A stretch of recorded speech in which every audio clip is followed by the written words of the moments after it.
अगर आप सोलर लगवाने का सोच रहे हैं तो बजट 2025 आने के बाद आपका सोलर लगवाने का जो ख्वाब है वो आपको पता है आपसे कितना दूर हो गया है? इतना दूर हो गया है।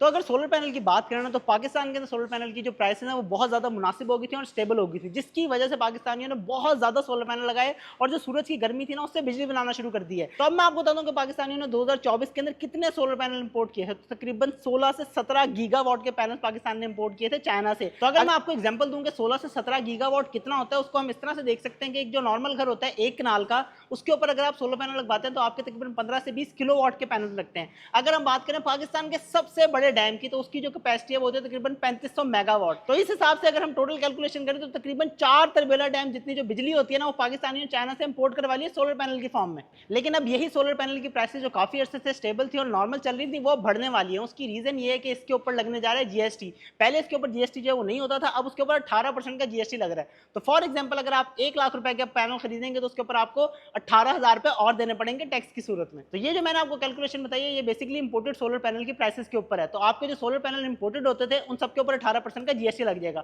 और उनकी जो प्राइसेस हैं वो ज्यादा हो जाएंगी। लेकिन इसका फायदा इस तरह से होगा कि पाकिस्तान के अंदर सोलर पैनल उनकी मैन्युफैक्चरिंग जो है वो स्टार्ट हो जाएगी, जिसकी वजह से हो सकता है कि आने वाले टाइम के अंदर जो पाकिस्तान के लोकल सोलर पैनल हैं उनकी प्राइसेस भी कम हो जाए। तो अब आप मुझे ये बताएं कि सोलर पैनल की प्राइसेस के ऊपर 18% जीएसटी लगने के ऊपर आप क्या कहते हैं? कमेंट सेक्शन में लाजमी बताना और फॉलो तो करके जाना होता है।